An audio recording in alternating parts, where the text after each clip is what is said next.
The political landscape of Rivers State has been set ablaze this January 2026 as Governor Siminalayi Fubara finally breaks his silence in the wake of a heavy impeachment notice that has sent shockwaves across the entire nation.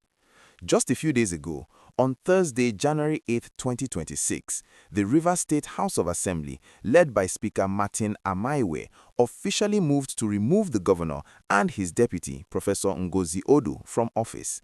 This isn't just a small political disagreement. We are talking about 26 lawmakers signing a document that levels 8 serious counts of gross misconduct against the state's top leaders.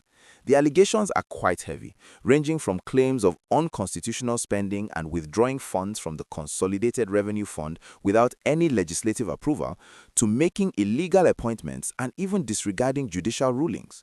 The lawmakers are being very firm about this, insisting that the governor has become a threat to the democracy of the state. But what has everyone talking is how Governor Fubara chose to respond to this massive threat. While the political storm was raging, the governor made his first public appearance on Sunday, January 11, 2026, during a special church service at St. Cyprian's Anglican Church in Port Harcourt. This service was held to mark the 2026 Armed Forces Remembrance Day, and the governor looked incredibly calm despite the chaos. In a moment that has now become the talk of the town, Fubara told the congregation and the world that he is not shaken. His words were deep and very spiritual. He said, "I know that I have what is supreme, and that is God." He went further to use a metaphor that has left many people thinking, recalling a comment he made earlier about how dogs bark when they do not understand what is happening. By staying quiet, he says he's drawing strength from his faith, urging all the residents of Rivers State to remain relaxed and peaceful because, in his words, everything will be fine. Now, you have to realize that this is actually the third major attempt to impeach Governor Fubara since he took office in 2023. The history between him and his predecessor, Nyesom Wike, who is currently the Minister of the Federal Capital Territory, has been a long and winding road of peace deals and broken agreements. Even after a state of emergency was declared in Rivers back in March 2025 and only ended in September, the peace seems to have evaporated again. The lawmakers, who are largely seen as being loyal to the former governor, are not backing down. Speaker Amaewhule has been very vocal, saying that Fubara is a mistake and that the state cannot continue to witness public funds being spent without a budget or legislative oversight. On the other hand, groups like the Rivers State Elders and Leadership Forum are crying foul, saying the reasons for the impeachment are disturbingly weak and look more like political revenge than a genuine concern for governance. This story is developing so fast, and if you are finding this breakdown helpful and you want to stay on top of all the political gist happening in Nigeria this 2026, please do me a huge favor.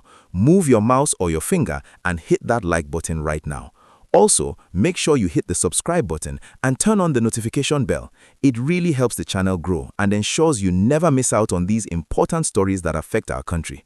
We are seeing a lot of legal moves happening behind the scenes too. The House of Assembly has just raised an alarm about an alleged plot by some people to get court orders from outside Port Harcourt to stop the impeachment process. They are calling it a subterranean move and are warning the court not to get involved in what they call their clear constitutional duty.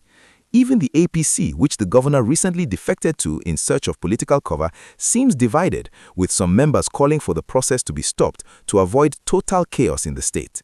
While all this is happening, the common person in Port Harcourt is wondering what becomes of the 2026 budget and the development of the state. It's a very tense time, and the governor's reliance on his faith is being tested like never before. He has 7 days from the time of the notice to officially respond to each of the allegations, and the whole country is waiting to see if he will fight back with legal fire or continue with this calm spiritual approach. People like former Governor Ayodele Fayosa have even weighed in, saying that only fasts and prayers can save Fubara at this point if he doesn't find a way to reconcile with the powers that be. It really feels like a movie script, but this is real life in one of Nigeria's most important states. Thank you so much for sticking with us through this deep dive. If you haven't subscribed yet, this is the perfect time to join our community so you can stay updated on the next chapter of this Rivers State drama. We will be here to bring you the facts as they unfold. So, what do you think? Is the governor's calm, "I have God" approach enough to survive this third impeachment attempt, or should he be taking more aggressive political actions? Do you think the lawmakers are right to call him a threat to democracy, or is this just another round of political godfatherism? Let us know your thoughts in the comment section below. We love reading your opinions and engaging with you all. Stay tuned for more updates, and we will see you in the next one.